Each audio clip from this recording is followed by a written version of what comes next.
certainly the health of these kids is first and foremost on the minds of many who are involved with Little League. We keep hearing about pitch count, we keep hearing about shoulders, we keep hearing about elbows, and I get the sense we're going to keep hearing about it. Yeah, and rightfully so. And I think Little League World Series, one thing that they do well is they look at every option to make sure that the kid's health is in the best scenario. Every time that we work on baseball tonight and we hear about an arm injury, we always hear the next sentence: they're going down to see Dr. James Andrews in Birmingham, Alabama. Well, it's not only the major leaguers that are seeing Dr. Andrews. He is acutely aware of the pain and the requirements that are being put on these kids, and as a result, he's joined the Little League Board of Directors in an attempt to perhaps change that. I had a chance to talk with him earlier this week. What should we focus on? I keep hearing, and I get asked all the time with regards to children, or boys in particular, who play baseball, curveballs, pitch counts, number of innings. Where do the studies take us now? The number one risk factor is fatigue. Whatever produces fatigue is your problem. In our research in Birmingham at the ASMI, we found out that if a kid was throwing in that age group, the young age group, if he was throwing a baseball with fatigue, he has a 36-to-1 times that he'll injure his shoulder or elbow. I'm sure there are guidelines. How do you know when you're fatigued, and do kids fatigue at different times? Oh, of course they do. That's the very thing to determine. That's why you have to have some rules. That's why pitch count, unfortunately, is one way to halfway control it. But to pick up fatigue in a young kid by an amateur coach is very difficult. Most of the time, the young kid's not going to tell you that they're fatigued. Oh, yeah, can you throw? Yeah, coach, give me the ball. They may go home and tell their mother, though, that the shoulder and elbow is sore. And then that's the only person they tell it to. How do you tell? How do as an amateur coach? How does a parent tell when somebody's fatigued? What are some of the things they watch for? The kid begins to drop his velocity. He begins to not throw strikes, throwing in the dirt, throwing over the catcher's head. And you need to follow the pitch counts and know how many pitches he's thrown. And for the parents at home, are there general guidelines beyond the pitch count and things like that, so you can not guarantee but try to ensure as much success, health as you can? What you need to do is recognize the risk factors.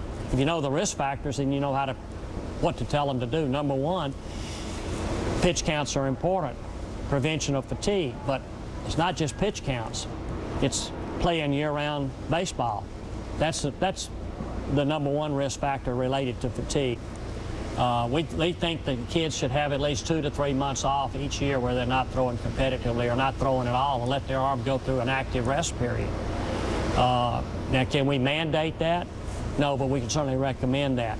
Have you seen your operations on kids rise dramatically? Five-fold increase since year 2000. That's an epidemic proportions. So if you can prevent year-round baseball, the next thing is try to prevent them from playing on more than one league at the same time, because then your pitch count rules are out the window. You don't know what they're doing on a travel league on the weekend. Right. Exactly. Are you encouraged or discouraged by what you're seeing? Not here, but in general with youth sports. I'm encouraged because it looks like we're finally getting the attention focused in the right direction to prevent injuries in youth sports.